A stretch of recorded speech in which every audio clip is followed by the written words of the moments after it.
Man, we have reached the milestone. It's all about the 45, right? Yeah. Time flies. Time does fly. 45 episodes on the trot in a row. In a row. Did you ever think that we'd come this far?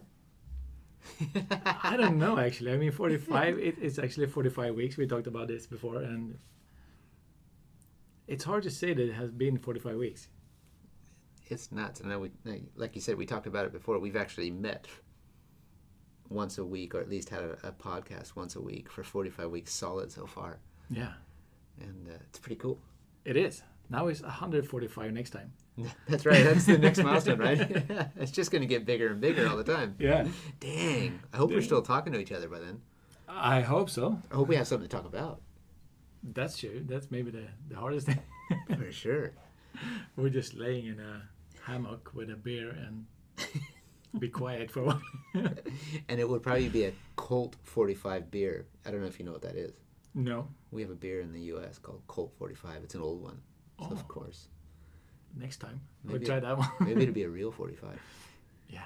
Real 45 beer. Or if I can work on Monster to make a real 45 flavor. Oh. That'd be even better. How should that taste? Good. Yes. Really good. Really good. Really good. So here we are, episode 45. This one is really special for me, of course, because number 45 is my number, my racing number, and it all stems from my hero, mentor, all around super dad, cool dude, whatever, Bruce Penhall. Yeah. He's a really cool dude, too. Yeah, and that's the first time you've actually really got to meet him, meet him, right? This is an internet link. That's true. And you speak about him a lot. Pretty much. I mean, It comes back to the 45. Sometimes I just can't help myself. But yeah, he's a big man of my life, and for my racing world anyway. But he's been a mentor. He's helped me, and just a guy that I've always looked up to, whether we've had direct involvement more recently or not. But so this episode was, it's really, really cool, and you're going to hear why 45. We're going to get it from, as I call it, the man, the real 45. The real 45. The real 45. Yeah. So it would have been way more interesting to sit around the table with Bruce to do this episode, but due to circumstances, we couldn't be in the U.S. and he couldn't be here. So we hooked up an internet link, which worked out pretty good, but we have to... Yeah, we have to admit, it's not... The quality could have been better. For sure. Yeah. For sure. Some parts are good and some parts are actually quite bad, but the content is really good.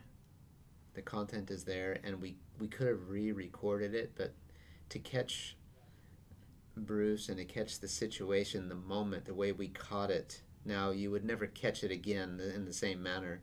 And listening to Bruce talk about his involvement with different things today, especially related to the situation with losing his son to a drunk driver.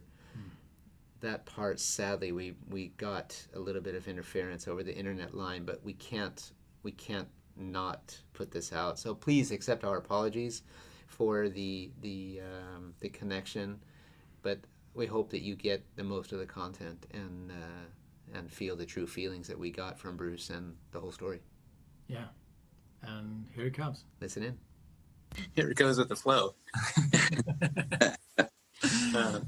So no, we were just going to pretty much just try to grab you, and this podcast thing has been kind of just fun, but it started off as kind of a joke from my wife. Said to me, because I can talk sometimes. And she said, "Can't all of us Americans?" It's like, geez, we need to give everybody a break. We talk so much. Yeah, Stefan's learning that about me really fast. The Yanks, yeah. Whose podcast is this? No, it started out, Jenny's like, "Man, you should do a podcast." It's like a year and a half ago. I'm like, "What?" And, she says, "Yeah, you're always talking. You talk to everybody, and you always seem to have plenty to say." And and you should just talk. Like, I couldn't just sit and talk to a microphone. I mean, I'd be like a loner. Sure, you can. You have a lot to say. Not by myself. I don't know if I can, so. Yeah. I think you. Now put Bobby Schwartz in your position. I mean, it'd be no problem. He could do 2 hours nonstop. Boogaloo. I mean, once we get Boogaloo on the podcast, it's gonna be righteous, because then we try to keep the podcast to like 45 minutes to an hour. Then we're good. We're kosher. But if we get Bobby on here, we might just have to extend that. You need 3 batteries for your phone for that one. That's true. Bless heart. Dude, it's unreal. So the topic, the topic of our podcast, obviously we call it the Real 45 podcast, and it's the reel as in REEL, like a film reel. Right. And it all kicked off when Stefan and I started to do it, that I've basically been kind of recording my life as a speedway rider, of course, but from day one recording it. And now I'm kind of like rewinding the wheel and telling kind of my story live on a podcast. And so we call it Real 45. Of course, number 45 is my number.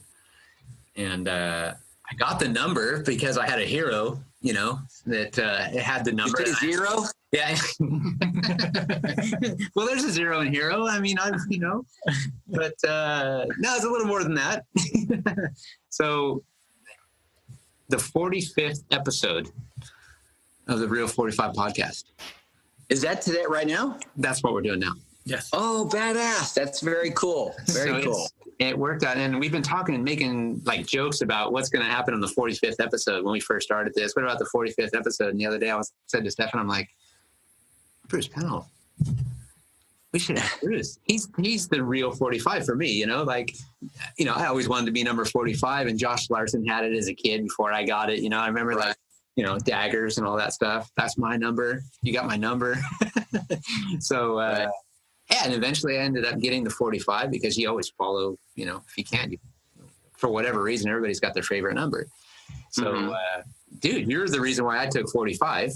Obviously, I always credit Bruce. He's been a hero of mine forever in speedway and life, etc. So we got Bruce Penhall on the Real 45 podcast. Yeah, that's cool. That it's the 45th episode too. That's very cool. It's great. And Grin knows that I passed it down to my second oldest boy. Conrad 81, and then Ryan had 40. Still has 45, but he's pretty much retired now. So I started out with 145. As third division because they wouldn't give me a 2-digit number. Then when I got into first division, I could eliminate that 1 and went to 45. So it's cool. I had to do the same. I had to start with 145. Yeah, that's right. And I think Greg Ayers had the 45 when you retired the number. Yeah. I think it's him. When you retired it, he got it, and I was 145. So you have to have a 3-digit number when you start, like Bruce said. Right. And then when I got up to second or first division, whatever, Ayers had retired the number. I'm like, bingo, Perfect. I don't remember him getting that number, but I don't remember a lot anyway. I think it was him, or maybe. I think it was. I just remember he got it after you must have retired it at some stage, because even when you're number 1, you can still hold your exactly 45. Yeah, you could hold it, because when you won the championship, the U.S. championship, he could ride as number 1, but number 45 was still held for him. So, so the numbers are not handed out. You claim them. Pretty much, if it's available. Well, actually, I was handed out the 145. I couldn't even choose back then. How long back then? When is then? Way before you were born. I think it was probably 1970. 1970. Yeah. And so, and there were so many speedway riders back then, even third division guys, that, and who am I? I just came into it and, okay, here's your number. So I was okay with that. And then when I had the chance, then I was able to eliminate the 1. But Yeah, I was given that number when I first started. Yeah. Dang. Yeah. See, That's cool. and I don't know if they still held it. Isn't it like number 1? Is it 1 through 10 or 1 through whatever 16 maybe that they held? Like if you qualified or you in the championship and the national, you finished from 1st to 16th. Those numbers were reserved for what place? You know, Brent, I can't remember, bud. I remember to get a single digit number though, you really had to be up there back in those days. Right. I don't know what it's like now. I know that there's even a 45 up north, right? I think that there's a 45 up north too. I think. Yeah, I don't know that either. Yeah, so I don't know. I lose contact with the U.S. too. Like nowadays, I'm like, gosh, you hear these guys' names, and if it's not a Luke Becker or a Gennaro or something, I'm like, who's that again? I have no idea. I get the Speedway Star still every week. They send that to me, and Right on. I look at it and go, I don't know who any of these guys are, but I don't. I swear. I like the Backtrack magazine because it's old days like us. Hey, I remember that guy. So yeah. The real days. Yeah, well, our real days. Yeah, dude, that's right. So you're sitting in your lake house. Yeah, I'm at the lake house right now. We're just we moved in. Well, I should say it's just part time. It's weekend stuff. But we moved in Saturday. Siggy came out and helped, and Deb, and I had about 7 or 8 people.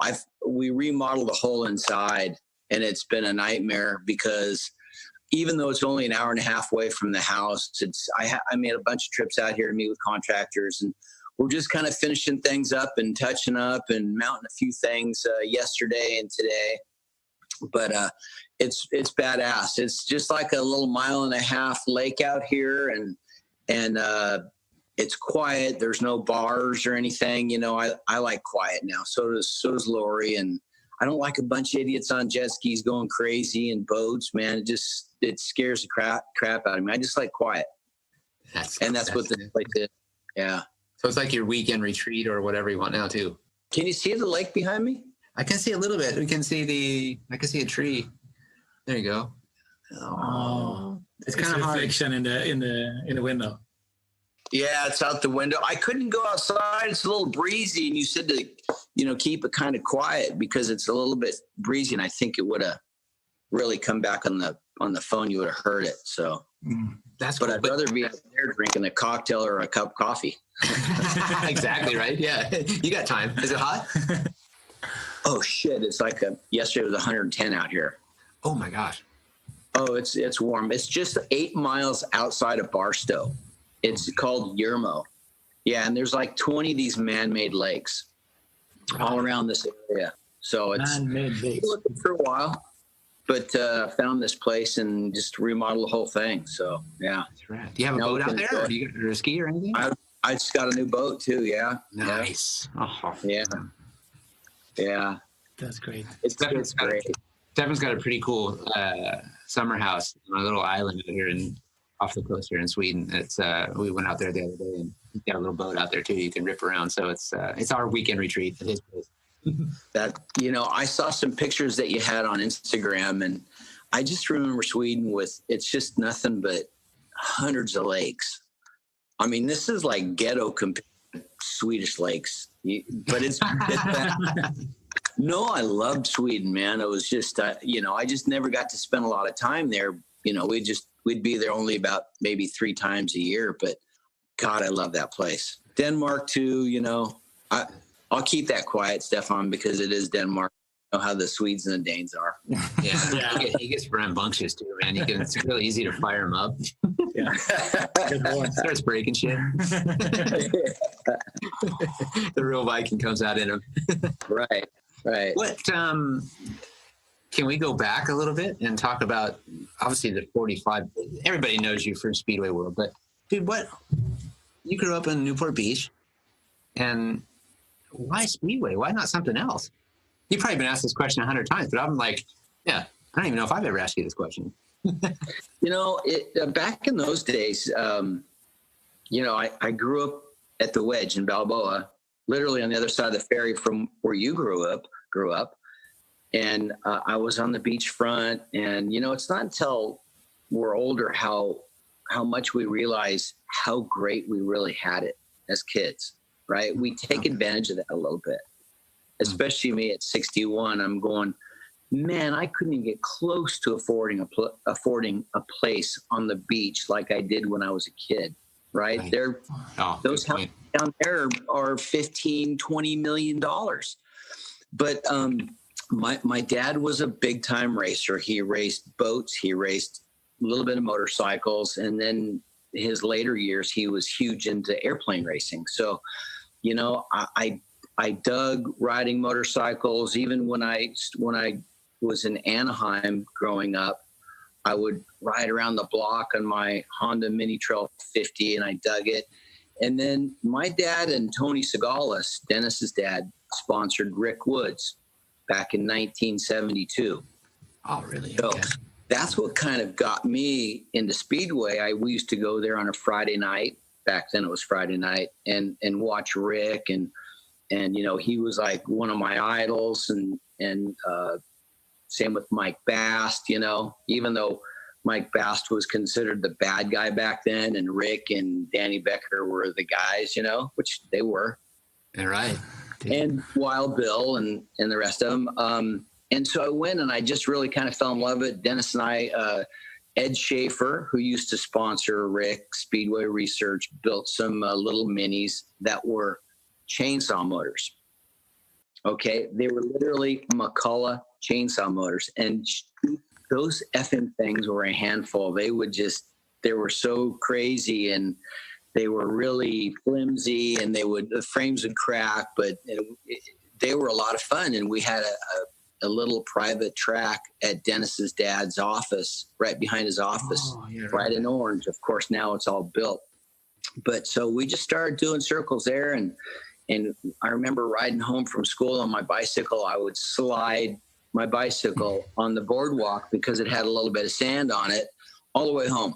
I'd always used to wear out the left side of my tire because I couldn't slide to the right. I still couldn't. Well, I don't think I can slide to the left anymore either, but that's how it kind of all started, you know. And then I just really fell in love with it. And, you know, I just liked it so much that I wanted it for myself. And then, of course, my mom was frightened to death. Even when my dad was racing, I remember she would lock herself in the restroom because she just couldn't stomach watching my dad, especially in the P-51 Mustangs, you know, doing 500 miles an hour, 20 feet off the ground. You know, I mean, I'm telling you, it's the most radical form of motorsports that I've ever seen in my life. It used to blow my mind. These things, and they were just 20 feet apart, and there'd be 7 of them around a pylon at Reno Air Races, and it used to freak me out. I go, I mean, I get chills now thinking about it, how badass it was, and how much respect I have a lot more now than what my dad did. You know, he didn't have very good eyesight. That's why he couldn't fly when he was in the Army, or I should say the Air Force, because his eyes were so bad. So when he got the opportunity, that's what he wanted to do. Whoa. Yeah. So if his eyes were that bad at that point, but what did he do? I mean, obviously, I don't know how good glasses were and stuff like that, or contacts, were they around at that period? Yeah, because he wore glasses, but you know, when you're in the service, they look at that. But after he was out of the service, you know, they'll take an eye exam, and you can wear your glasses, and certainly you can fly. He had to go through quite a few requirements, even racing the airplanes, but he passed all those. And you know, he was kind of, with the business, he was kind of tired of that. He did a tremendous job building the Penhall company back in the day, and it was just time for him to have a lot more fun. That's when he started racing the airplanes. That's how we got the number 81, you know. And my dad used 81 in the race boats. Prior to that, he used to go to these boat races, and he'd have 4 or 5 different boats that he'd race of his. Whoa. Different classes, you know. And I remember really at the same time. No, not yeah. It'd be hard. A lot of hands. No, he would be in different classes. So he'd race one class, jump in another boat, race another class, and we'd be in a station wagon driving all the way back to Louisiana where all the big nationals were and stuff. I remember that as a kid. It was amazing. So that's how I became a racer. I think, like Greg, like, look at your kids. I think racing runs in the blood, really does, man. I mean, and, you know, we want the best for our kids. It scares it. And especially after Connor's accident, you know, I'm a lot more paranoid to see Ryan go out and ride now, or see my daughter even go on a little trip. You know, we're a lot more freaked out nowadays than we were before, just because of the accident. But, now, you know, I wouldn't say I'd push him, but I directed him, and, you know, do this and do it the right way. And, you know, you've got to love this. And you know, if it means a lot to you, then, hey, go for it. And we have to support him, you know, to as much as we possibly can.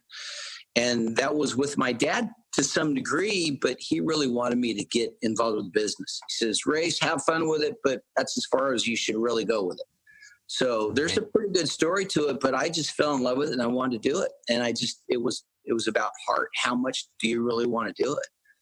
You get to a certain point, Greg, and you know this, and I've seen you do this and several times. And I have so much respect for you because, okay, you're still a kid to me, right? But to a lot of the other GP guys, you're getting to be one of the old guys, right? I'm still a kid. 61, and my God, you're like still a kid. But, you know, I used to see guys that would pull up to the racetrack like Scott Autry, and he would have Jet, his little boy, in a stroller. And I'm going, how would he concentrate knowing that he's got a little boy here? I mean, you have to want it so much. I'd be freaked out. I know that I've got to support my kids and my wife for the rest of my life, and I can't get hurt. And this is my way of living. And so I look at you with all your kids and where you're at and what you've done. I mean, I just don't know if I could have ever done that. I was single.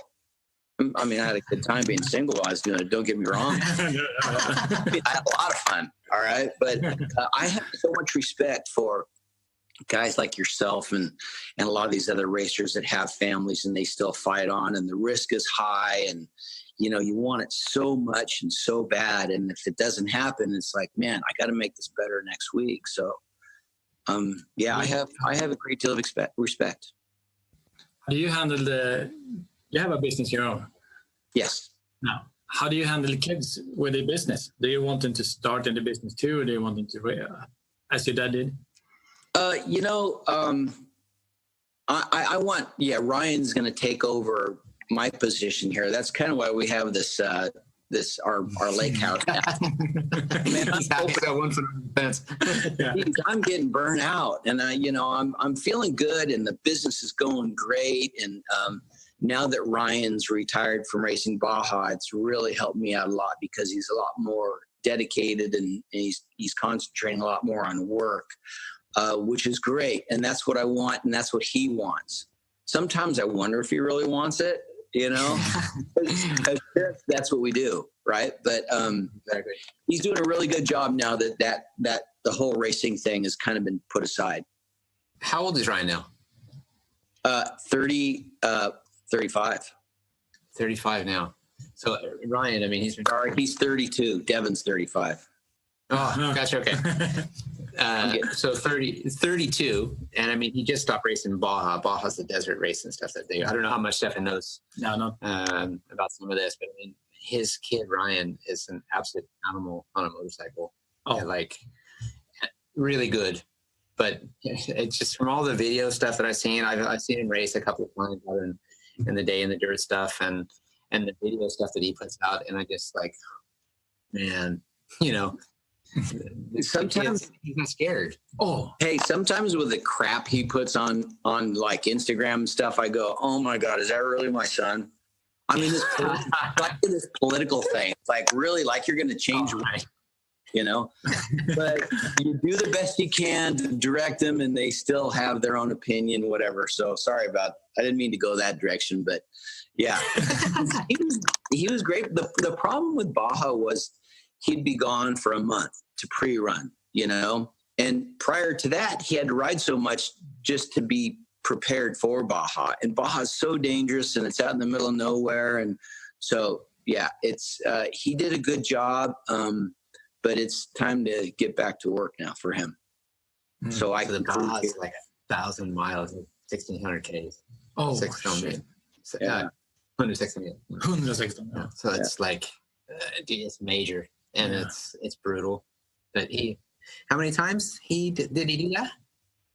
Oh, him and Connor did it together too, right? Yeah, well, they did it. I mean, they've been racing the Baja. There's a Baja 250, there's a Baja 500, and there's a Baja 1000. Plus, they threw in a couple of little GP Bajas now too. But they've been racing Baja now for about 10 years, you know. And I can remember Connor was my youngest. He used to love the night sections. So they'd pre-run 150 miles a day. So I would put Connor on a bike out in the middle of nowhere in Baja, like right around 8 o'clock at night when it got dark. And then he would ride for 150 miles with nobody around him. And it just used to freak me out, but that's what he loved.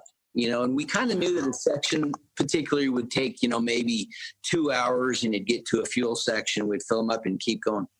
If he didn't show up there for 20 minutes or so, I would be a freaking nervous wreck.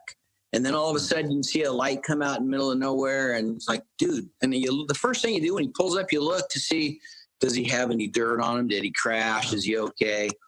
And it's like, Connor, where the hell have you been? He goes, oh, I was just looking at a section like 4 or 5 times. It's a little rough. And it's like, yeah, don't worry about us. All right. You know? So anyway, I'm glad that's pretty well over with. Chill, Dad. Yeah. If they only wait till they have kids, then they'll freaking know, right? That's what I say. Yeah. Wait. Yeah. Yeah. Well, but will Ryan ever have kids? I think he's just really playing that field still, man. Yeah. I can't wait for grandkids. I can't. Wait. And Devin, my oldest, is today he's announced his wife Carly is pregnant. So we're really stoked. They're releasing the gender tonight at 7:30. So we're excited. So here we go. The boy or girl yet either. So or possibly a little monkey. Who knows? You know. But yeah, we're excited. So at least we have one grandchild coming in. Kinsey, she's working away. My daughter, she's doing a great job with hair. She travels all over the U.S. teaching, and Ryan's just working hard in the office. So the kids are doing great. My wife's doing great, and yeah, all is good. How many kids is it? 3. I have 3. Well, I have Connor would have been 4, but I have 3. Yeah. All right. Yeah. Very cool.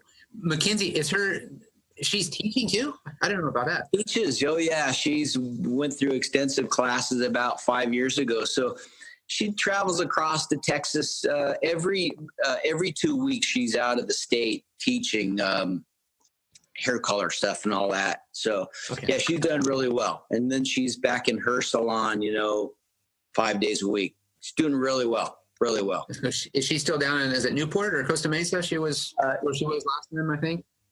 Her salon is in Tustin now. Oh, it is. Okay, gotcha. Yeah, but she lives in Ladera Ranch, which is close to Laguna Niguel and all. You probably wouldn't know because it's been so long since you've been back in town where Ladera Ranch is, huh, Gren?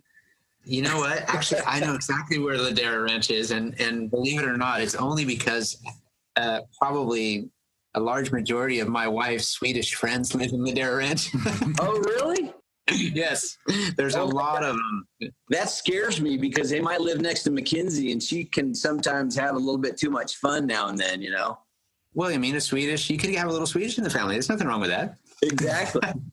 You never know. You'd have another reason to come over and visit us over here. I know. I need to get over there. I had such a good time going to Poland, watching it in Poland a few years back. Man, I just loved it. It was really cool.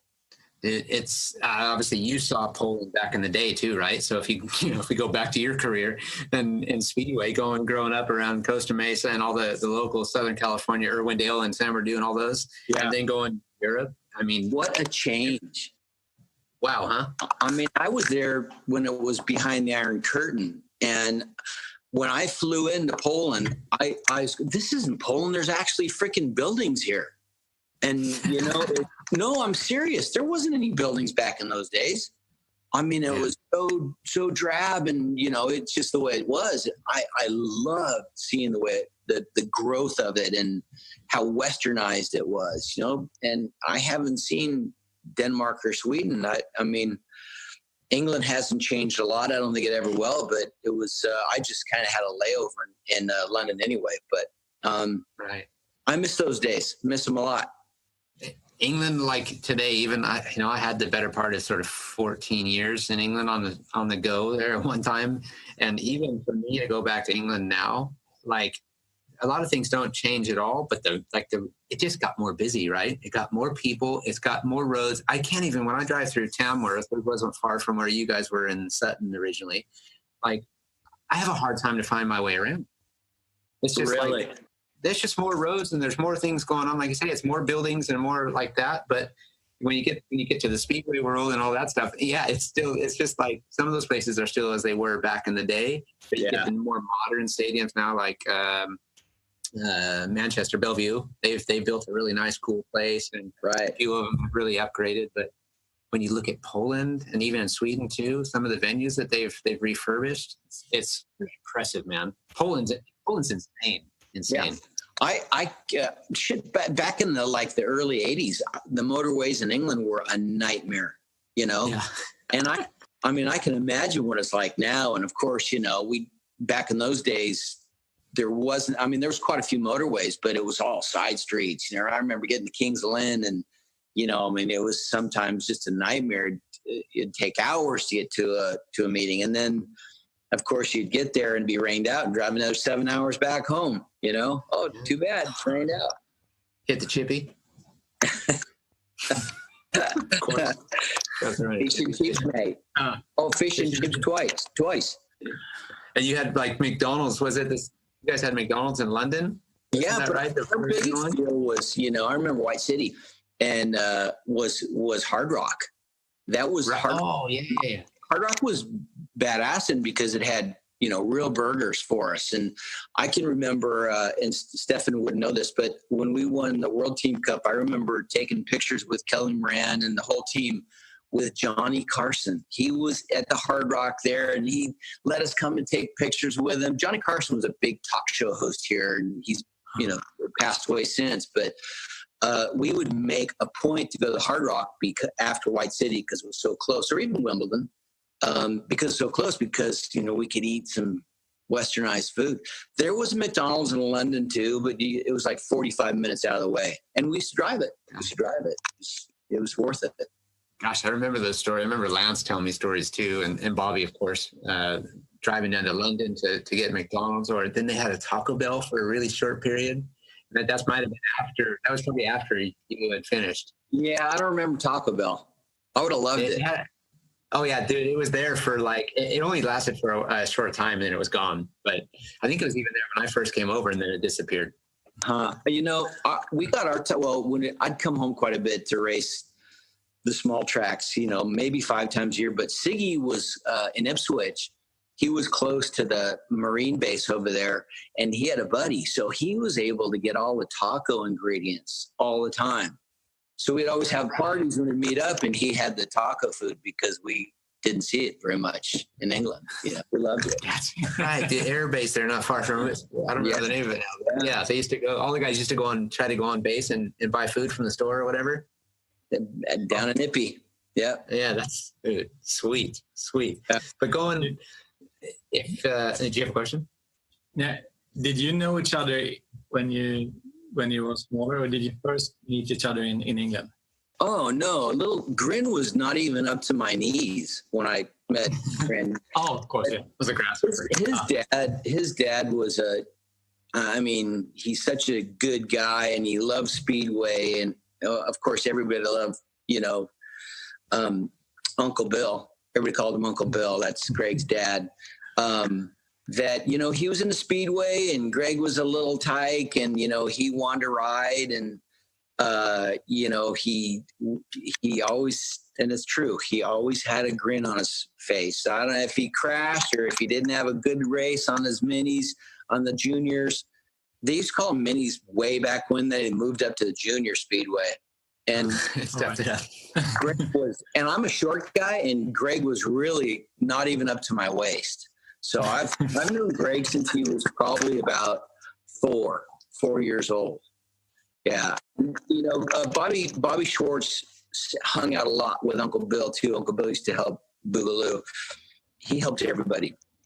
But yeah, I remember Greg grinned when he was just a kid, and he loved going to Speedway, and he always had a smile on his face, man, and he never had a bad day. So yeah, and I was, you know, I was fortunate because he, you know, he wanted to wear the same leathers as I did, and I remember helping Greg and David Busby way back in the day. And you know, I was kind of living in England. I didn't get to spend a lot of time with him, but he was always so appreciative to whatever help that we could, you know, give to not only him but a little David Busby. So yeah, no, it was good times back then. I look at it now and how many world championships he has, and I know that he can do it again. And I don't know how he does it, but like I said, I have to give him credit because it blows my mind. Blows my mind. So yeah, you know, it's always cool to hear it, but you just, you know, I still haven't grown up, and something about getting sideways, right? No, and plus, you know, when we'd go over to your dad's house, you know, and after Speedway and party a little bit, the good thing is you were asleep and didn't really hear us. There was a few times that you woke up, which was scary, but I sure hope you don't remember those times. I didn't get very scarred from those, man. I don't know what it was. Maybe you guys, I don't know. That surprises me with Charlie Toon and all that. Ooh, baby, did we have some fun. We enjoyed it. Well, you know, we were making the Spodiotis in the alley for you guys, so there might have been a couple of that slipped down in the Spodiotis. Oh, God, I remember those days. That's great. Dude, we used to make the cocktails in the alley for the parties. Oh, my dad would set up a bench outside for us with a blender and all the ingredients, and we would whip up the cocktails for the local party. Oh, yeah, they were 5, 7 years old. Hey, can you mix us up a drink? I guess it's probably not the right thing that we used to do, but we had to do it somehow. They helped. We were on Balboa Island, and when you were on the island, you were like, it was like a safe haven, you know? So like, we just made up cocktails, and when they were served up, we jumped on our bikes and started sliding in the alley. It was all good. Yeah, I don't know what you ask for next time, because we only drink beer. I didn't know that you were good at cocktails. Well, I can make one cocktail. Just one cocktail, but you need to have a little coconut snow and a little pineapple juice, and I think it was rum or. I think he knows. He remembers it too well right now. I think he's our leg. He knows how to mix cocktail probably more than Spodiotti. I don't want to say this online. You know, my kids listen to this stuff, and you know. Yeah. The coolest thing is my middle son, Bill, the other day, we had a friend over that's a really close friend. They have a little baby now. And he was talking to the little baby that's like 5 months old. And he was calling himself Uncle Bill. And he goes, really? I'm gonna be an Uncle Bill. Wow. That's all he said like that. I'm like, yeah, you are an Uncle Bill. He was all stoked, all proud. That is so cool. So we met basically from, you know, in the early days, I should say, for racing. For me, of course, I wasn't even racing yet, but I remember Bruce going off to Europe, and I remember the day when you won your first world championship, because we were, at that point, I was still living with my mom. We used to go to my dad on his place on the weekend. Every second weekend, we were at his place on Balboa Island. Oh. And so the usual routine was he would pick us up after work, and we'd go down and we'd either have dinner or have a stadium steak at the fairgrounds and watch Speedway Costa Mesa Friday night. And then we were there all weekend. Usually we went practicing somewhere on Saturday or Sunday in Indian Dunes or Saddleback or whatever was open back then, that time. Indian Dunes. Oh my God. Yeah. Talk about that, right? You must have had a few, not just riding days there. You probably had some filming time there too, right? Yeah, a little bit. I mean, man, that, are you there? Can you hear me, guys? Yeah, okay. I hear you. Yeah, I didn't practice a lot at Indian Dunes. It was too far because I had a few practice tracks, even a little more local. And then, yeah, we filmed chips out there a couple of times. And in fact, I think my first Chips show, it was a lot about the Coliseum, and we did a lot of the B-roll out at Indian Dunes. And Rick Miller was there with us, and I believe Lenny Foss rode. There's a few guys from back in the day that we were able to. Mike Caruso too, right? Wasn't he in the part of that deal? He was there too, yeah. Yep. How did you end up doing movies? Back in those days, Speedway was on, CBS Sports Spectacular, which is huge here in the United States. And we got a lot of publicity nationwide. And a producer had seen me on racing and said, hey, would you like to come in and test for a TV show? And I'm like, and I'm living in England at the time. I'm saying, well, okay, cool. It's like, all right, whatever. Right? I didn't know what the hell I was doing. That was awesome how he said, okay, cool. So I said, sure. So they had me come back. They flew me back. It was for a quick little 24-hour jaunt. I went to MGM and I tested with Eric Estrada, and they said, we'd like you to play a special guest on the show. Would you be willing to do that? I said, yeah, sure. Just be yourself, blah, blah, blah. I said, okay, great.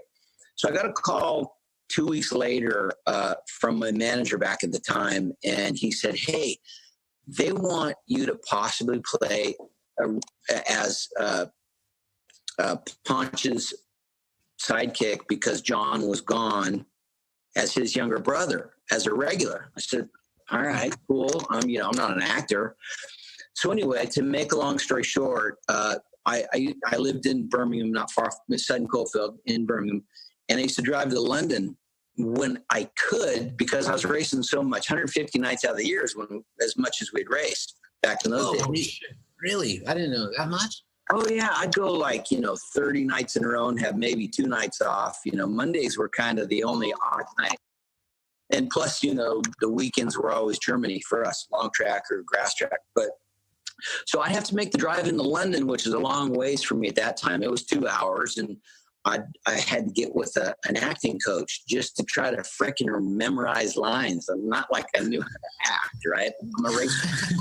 So it was just hard for me, man. I was like into racing, and I couldn't remember frickin' 2 lines. But anyway, I did that, went back. They flew me back. They tested me, and I got the part, and they said, okay, great. 2 weeks before the 82 World Championship, they called me and said, they want you to play as Eric's brother now on the show, but they want you to stop racing right now and start working in the industry next week. And I said, wait a second. I said, I got my world championship in 3 weeks. I said, I'm not going to do that. My racing was everything to me. Plus I'd won it at Wembley the year before. So this was the first time it had ever been in America, and it's my backyard. I'm not going to do that. Thanks anyway, I said. Okay, great, no problem. But we still want you to play the special guest on the show.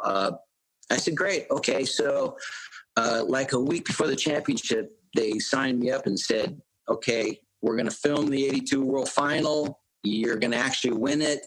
And then we want you to play the special guest as his little brother on the show. I says, okay. But I can't really do that either because I have a schedule even after the World Championship that I have to finish, Oh, this is serious. It was really good. I mean, it gets better. So, dude, I haven't even heard all this. This is awesome. This is awesome. Oh, yeah. So you should have seen all the Chips guys in the pits at the 82 World Final, and they're trying to talk to me. And I'm like, leave me the F alone. I'm trying to race here, right? And they walked up, and I'm like, who the hell's that? I didn't know any of these. I knew Ponch, right? The new guy I didn't know because Larry Wilcox walked. So, yeah, and the pressure was like I had to win this anyway because they had written it in the script. So I won, fortunately. Could have been the other way with Kenny Carter, but anyway. Sure. So I kind of like dreamt, and I love being in Speedway, and I love being world champion, and I'd always had this dream of being able to retire on the podium. So, and I promise you, I didn't make the decision until like 2 or 3 days prior to the championship. I went to my manager and I went to my family. I said, I'm thinking about doing this, but I don't want to jinx the championship. They said, yeah, okay, whatever. And everybody goes, yeah, right. Sure you are. So I won the championship and I retired on the podium. And the very next week, man, I started on chips. And I think it was probably because I went on the show is the reason that it canceled, after I was on it. But I had a great time. Stayed in business for a while. Did a lot of little episodic guests here and there, but great part of my life. What was the reaction when you retired on the podium? I had a lot of haters. They said, how could you do that to the sport? And, you're a world champion. You need to hold that crown for the next year. And I understood that. But, I wanted to be back home. I wanted to be back in the States. I miss my family. I really wanted to start a family. I love kids, even though I was single I felt like I had accomplished all my goals. I am super happy with what I've done. And it's time to take the next step in my life, believe it or not, which is television. So, I had a great time, and I can't believe what I learned, and the people on the show were so good to me. I mean, I can remember like one scene taking like 4 hours because Bruce couldn't remember his lines, or I stepped over here when I missed my mark, and it was amazing. But I learned a lot and had a great time. Made really good money too. Yeah, what an experience, right? Are you still friends with Eric Estrada and some of the cast today? I haven't talked to him in a few years. He invited me to go to when he got the Walk of Fame, and I couldn't go. We have a Chips reunion. They had one this last year, and I couldn't go. But I went to the one 5 years ago, and it was amazing. It was over 2 days at a big hotel at LAX. And it was amazing how many people showed up. It's like Star Wars freaks, everybody loves Star Wars, but there's chip freaks. They come from all over the world and they dress in uniform. And it's like, you're looking at them like, really? Oh yeah. Yeah. And they had lived for that show. It was like a highly rated show back in those days. And it was huge. Yeah. I always watched it. And Eric Estrada was huge. Of course, Larry Wilcox was as well. But I talked to Wilcox now and then, and Robert Pine. They went to the Connor Cup a couple of years ago. They were kind enough to do that. It was great. Oh, cool. So I stayed in touch with them a little bit here and there. That's rad, man. What a period. Chips was huge. It was here in Sweden too. It played all over the world. So every once in a while we talk to specific people and ask, what's Bruce doing today, and whether he still acts and all that. And, I still get checks from that. Isn't that awesome? Yeah, residual checks, right? It plays all over still, if you can believe that. Sometimes I'll get, you guys, I swear to God, sometimes I'll get a check for like $1.69. It's like, hey, great. Dude, you just want to frame it, right? Just put another one on the wall. Yeah. But at least you can show everybody all the $1.69 checks you had, and you can say, this is how I got my lake house. Yeah. I put them in the bank. I've been saying it's like stealing a brick from your bricklaying job every day until you can build a house. Yeah. My wife she goes, really? I've had them for 69 cents. She goes, really? What are you going to do with it? I said, I'm going to put it in the bank. Oh, that is so rad. The cool thing is they still do checks. You can still get a check for 69 cents. Yeah. It's a great union. The Screen Actors Guild was a great union. They really look after you. I have over 10 years vested, so it's a good thing for me. It's my retirement. You miss it? You know what I kind of miss is the sports commentary. I used to do some motorsports. I did a lot of snow ski events as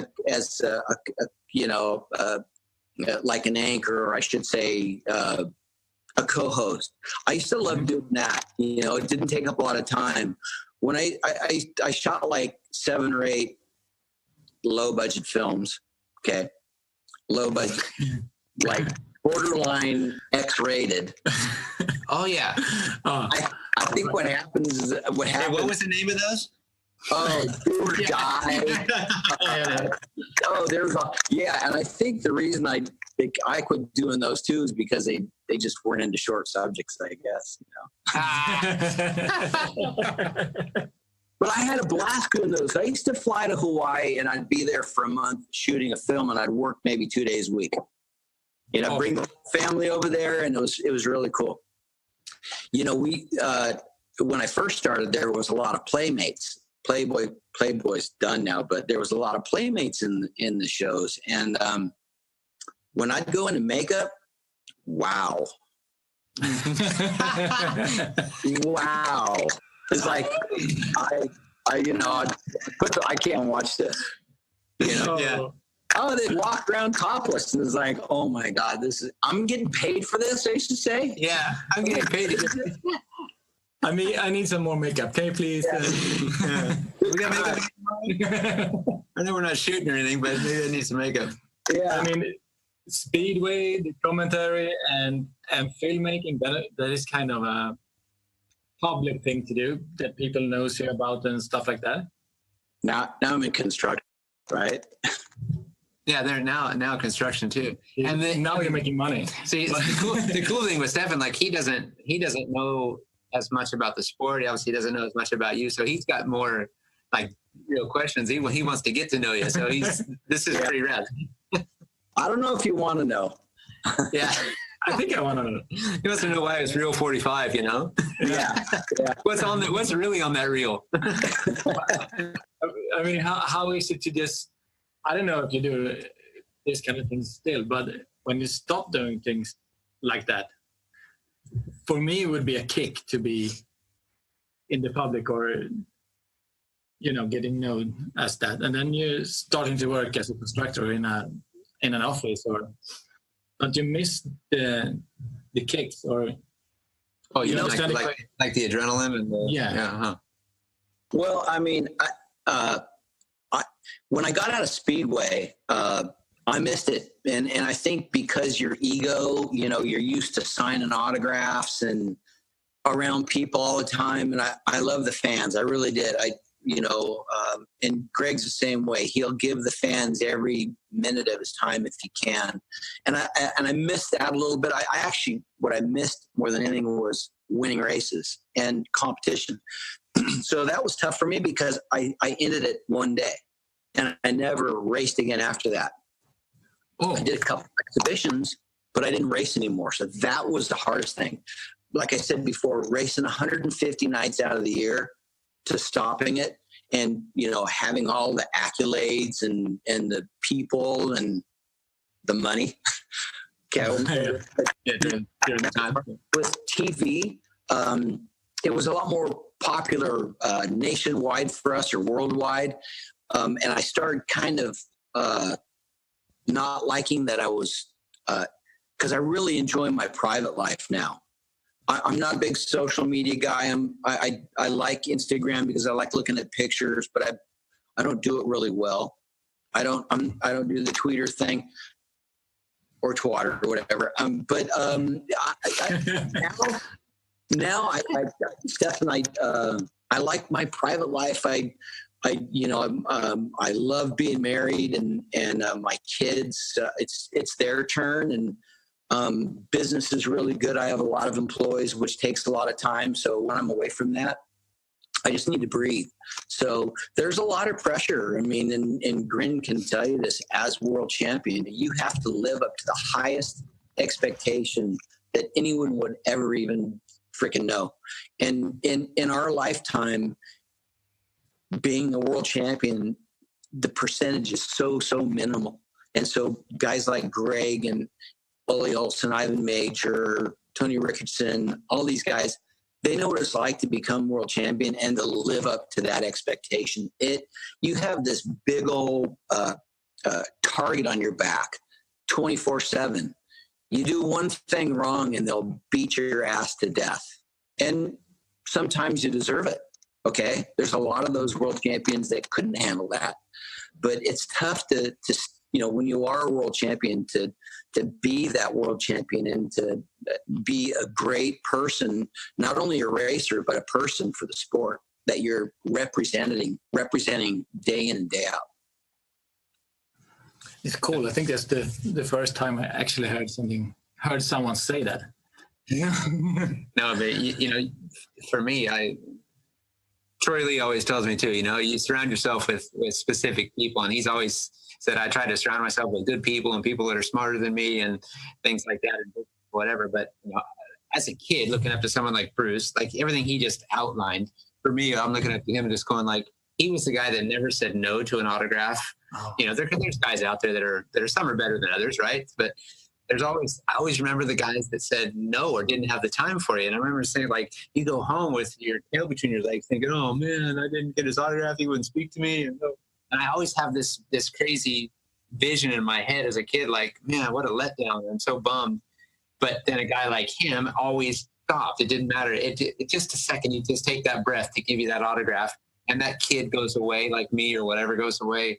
And they have so much to talk about and they're so happy. So maybe I go kind of extreme sometimes, and I have a hard time to walk away from that one more little kid. And even when we're getting drug away from a monster event or a big group because we have to go to some meeting or a press conference, where I still have like a sense of, I just let that poor little kid down who just wanted that one last photo. But I took like 50 one last photos on the way out, and still let that one guy down. And I'm thinking, oh, that poor kid, he's going to hate me for that, and but me. Okay, so in saying that, Stefan, that's so Stefan. I say Stefan, right? Because I'm a Yank. No, he's Stefan. Yeah. So in saying that, and life is made up of millions of different personalities, and that's Greg's personality. That's my personality. There's a lot of Speedway guys that don't look at it that way, and we can't really fault them for that because that's their personality and you'll never change it. Not that it's right to those little kids. I mean, you and I both agree to that, Greg. Oh, totally. All the time that you can, because they look up to you and they appreciate it, and you want to make those little kids happy and walk away going, God dang it, man, I got Greg Hancock's autograph. And I love that a lot, to see little kids love that sort of thing. I don't want to see them walking away crying because somebody didn't give them their autograph, but that's our lives are made up of so many different personalities. I see that with my employees, and that's tough. It's tough to try to deal with all the different personalities in life. And you know what? That's what I always say about Grin. It's like, okay, look at the championships that he won. That is huge. Okay. That in itself is like history. I mean, it's unbelievable. But when you're the type of person he is, that means more to me now that I'm 61 years old. I look more at the personality of that person that has become world champion time and time again. I look more at the person more so than I do a champion. Don't get me wrong. I think it's the best that these people win it, but when you win it and you're the type of guy that he is, that means more to me. Yeah, I can see that. Totally. Pretty kind. Yeah. Now my head's growing. No, it's the truth. I'm not blowing smoke up your ass. I'm just telling you that. Look, I'm a straight up guy, and there's, as you know, there's a few of those guys out there that are the total opposite, man. And you're like, oh yeah, I don't get it. But again, that's their way of life. What do we do? For sure. And you look at some of those guys that have won numerous championships too, that aren't people persons, and then I look up to them for the fact their determination to win a championship and what they will give up to get that championship, and that's part of it too. You think, that guy he has no problem just brushing everybody aside to go get the title, and he got the title, and that's what he went to get, and it doesn't matter. He's happy with it. Yeah. Yep. So there's like that admiration of desire and I don't know, the determination to be the best.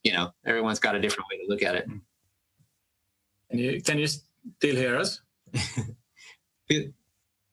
The line was. Oh, we dropped you there for a second, dude. Oh, you know what happened? My phone rang. I was going to ask you, what do I do when that happens? I just declined it, so we're good. Sorry about that. Hey, no, that's all right. That was good. That makes us feel better too. If I understand, when you first came to England, Bruce was there for you. No, No. not he. So Bruce retired on the podium, as I said, there in 1982 in Los Angeles. Yeah. So I was 12 when he retired. I wouldn't say I heard a few rumors about the chips thing leading up to that championship, and you're going like, even our parents, they know better. Don't say too much. My dad might not have known anything about what he just said, but nobody really said too much. And then when he stepped and he retired on the podium, it was just like, I'm like, what? What the heck's he doing? One of those deals. But as the story went, as I progressed in my career and eventually got to the point where a club was interested in signing another American or a rider, which was Cradley Heath, they had contact with Bruce, who made contact with me and basically kind of put our names forward and gave us a good word. And that word of mouth going to the club that he raced for, which for me was like, is there any other club, right? Mm-hmm. So here is my hero. He went and did all this. He became world champion twice and retired on the podium and went to Hollywood. I'm just thinking like, man, dream come true. This is where it starts, I'm going for it. So he basically initiated it and walked me right in the door with the right people, Eric Gunderson at the time too. And so the story goes. Yeah, I wish Stefan, I wish I could take the credit for his accomplishments. Not even close. Yeah, I was done, and he did it all on his own. We kind of laid the runway for him a little bit, but you can do that for millions of people, and they don't take the bull by the horns and go for it, So, it's so funny you say that because I was at Cradley, got Bobby at Cradley, you and Billy were at Cradley, and Cradley Heath back in those days was really it wasn't like a Wimbledon or one of the bigger sort of tracks, but man, I loved it there. Good old Black Country, Cradley Heath, man.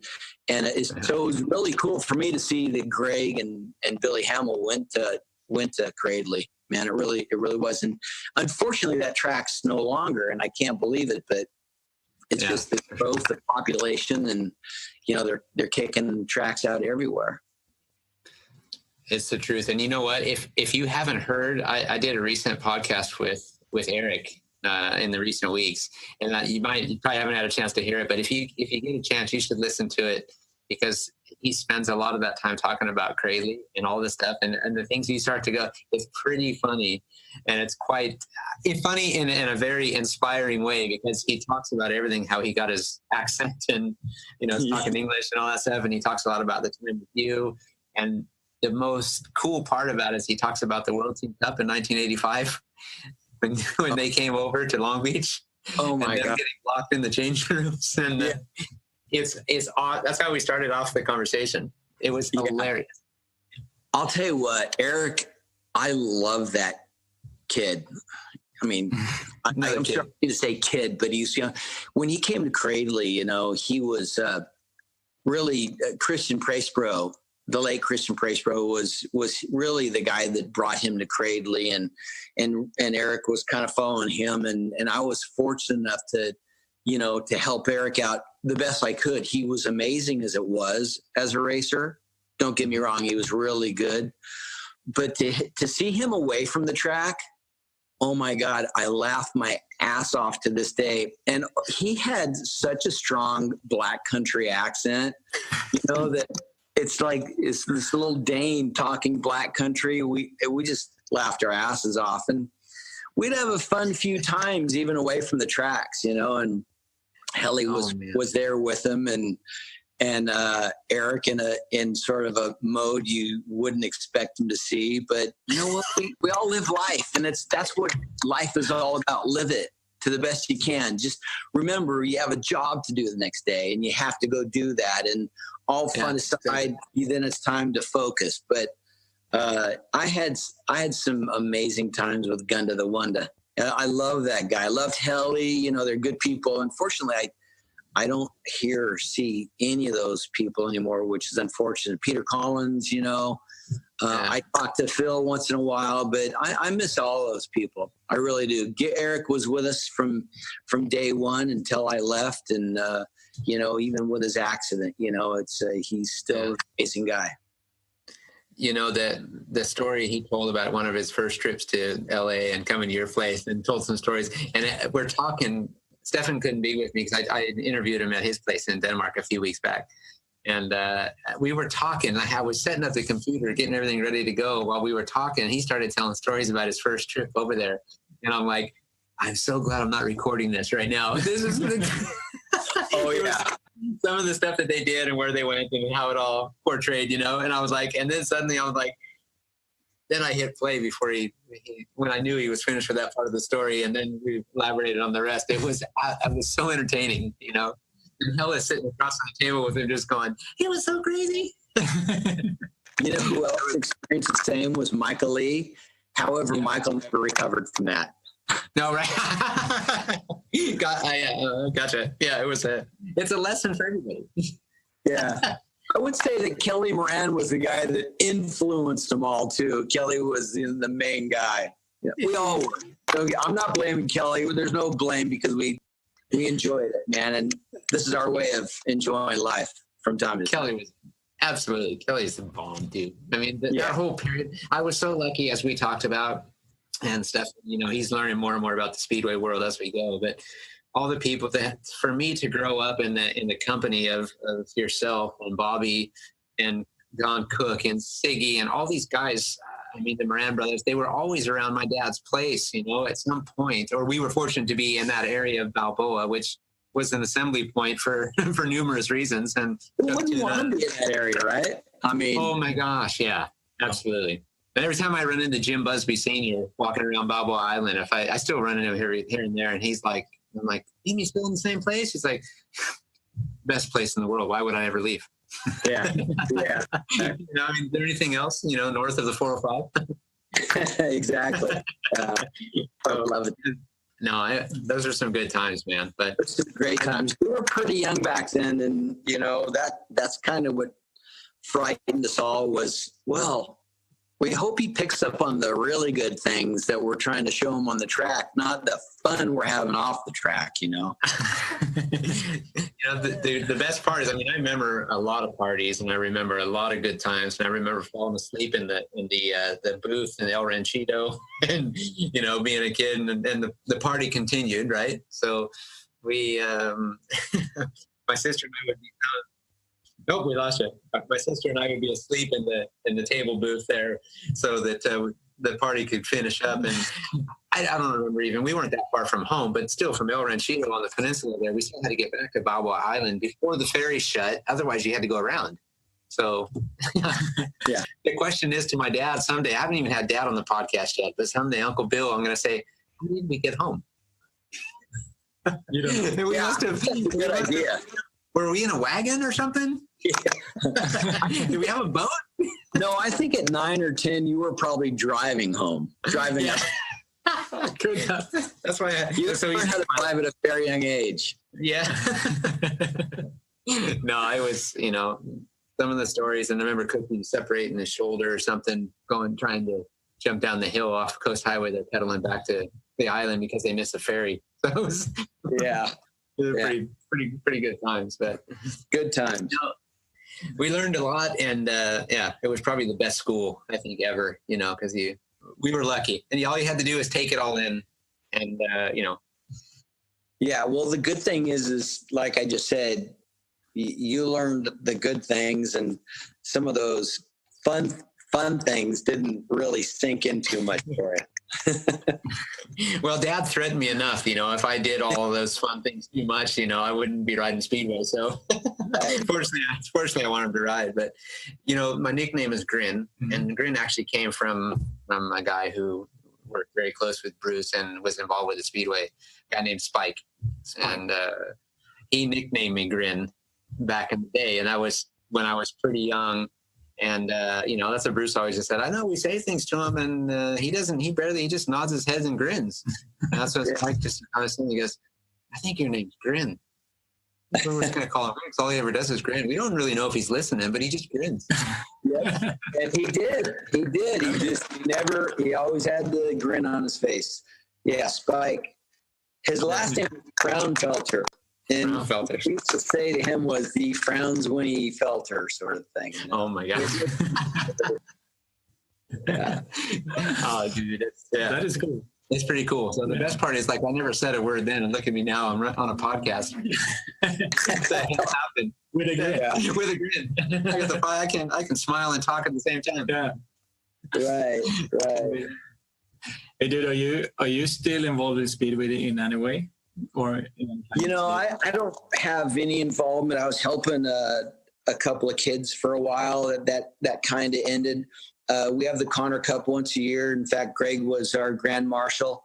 That's the opening night at Industry Speedway, and it's become a very good event. But I'm so busy with work that they actually had the Legends Night. I call it old timers last night, and I've gone every year out there, but I wasn't able to make it last night because I'm out here trying to get things finished. But I still keep in touch with it. I have somebody that I don't get I don't watch any of the GPs, but I have somebody that texts me after every one of Greg's heats. So I'm filled in with that. With Mike Donaldson, he does a great job, and he tells me everything, which is great. And I read the Speedway Star and Backtrack magazine. I look at the pictures a lot, let's put it that way. That's reading. That's reading. It's like, for me, when I'm so lame, even with this podcast, I was like worried this morning, how do I do it, But I figured it out. I can't believe that. And my wife went down my kids to show me. So, but, I just, I stay in touch with it, but I don't have a lot to do with it. It's pretty cool. I wouldn't figure this podcast thing out either if it wasn't for Stefan. So I'm lucky to have that guy on my side. You had pretty good directions for me, even with the text that you had. I'm surprised. I mean, I only learned how to text a few years ago. Well, I'm exaggerating, but you had good directions, man. I followed them and I got it, and it was great. Worked out. Well, I still sometimes I don't say much. I just listen. And I'm figuring it out. So he can't even answer any questions because I'm talking so damn much. I like that. It's pretty awesome. So we're getting it all figured out. But yeah. BP, one more thing. I heard obviously our mutual friends, Donnie Odom, Andy Johnson, all these guys.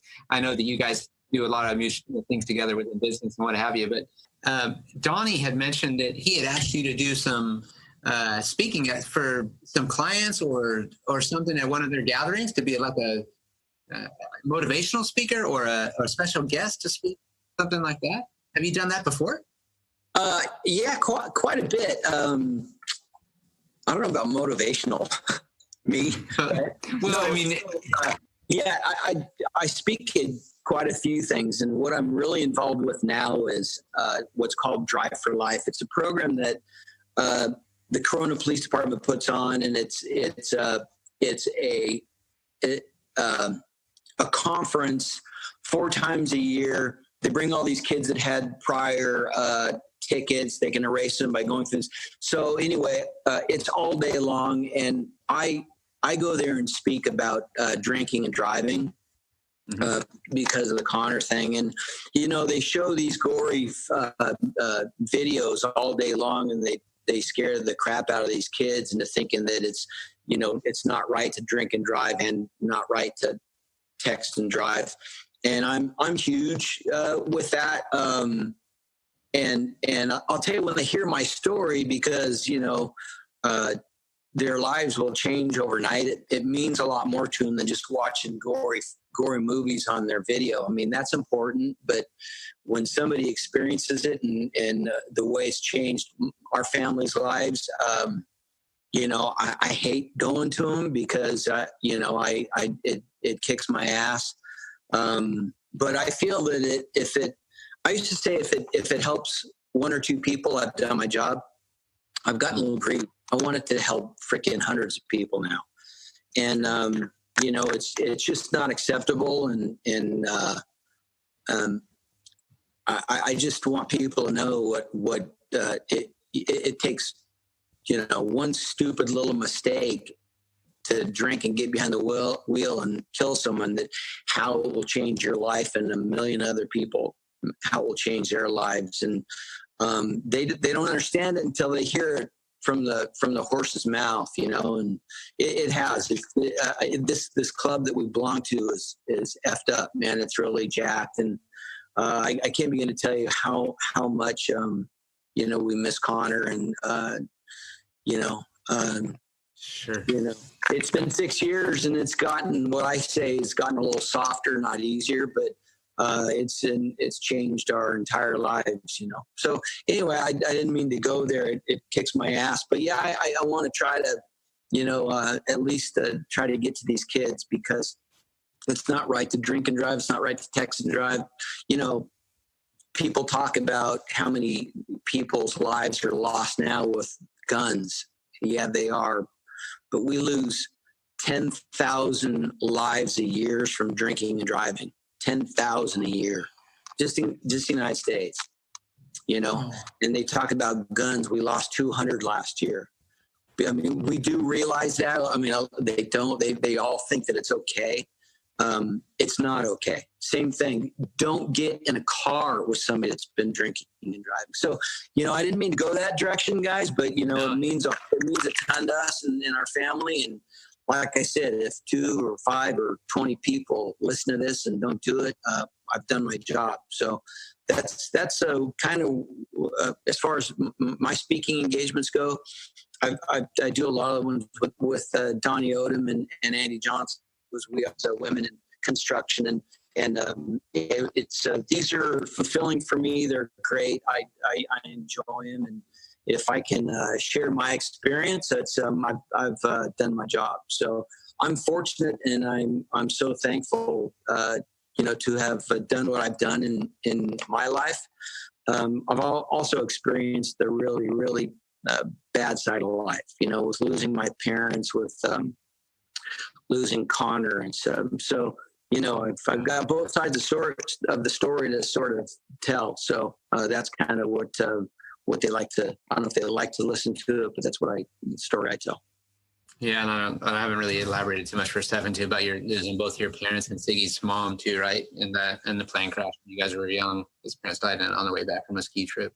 I read about it, and I think it's so strong that you can talk about it and do these things. So I think that we should thank you, because then maybe it doesn't happen to us. It hurts, it's amazing. And it's like I tell everybody, I mean, I got cold chills, and it's like I said, it gets a little softer and a little easier to talk about, but it just kicks my ass every time I bring it up.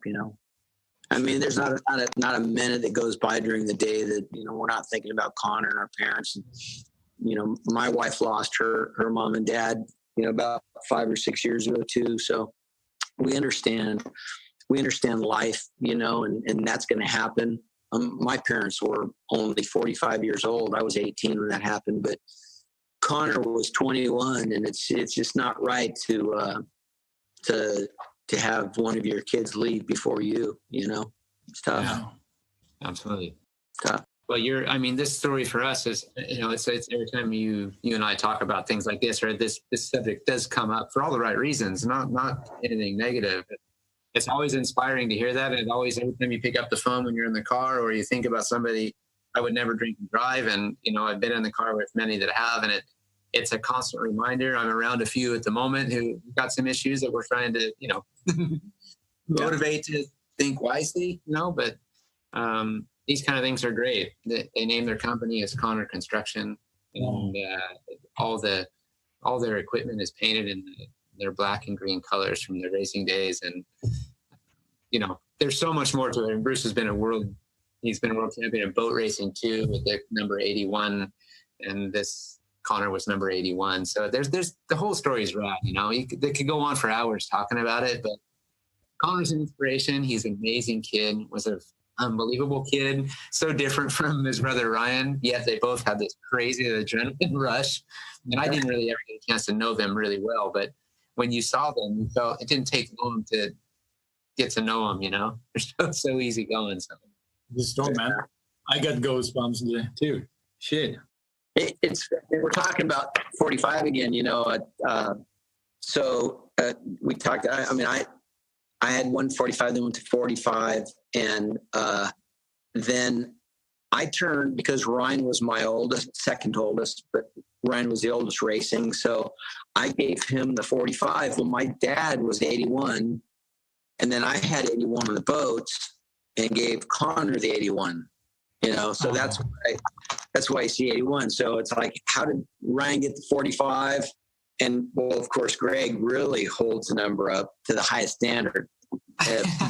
All the numbers are just through family. I love it. Well, it's really cool, like you said there. I mean, leading to that too. So you went from motorcycles, you went to boats. So when are you going to start racing planes? Dude, I can't even get in the commercial flight. It scares the crap out of me. I'm like such a puss, man. I say anymore. I am. I'm good on the ground. I haven't even ridden a motorcycle in 4 years, but not at all.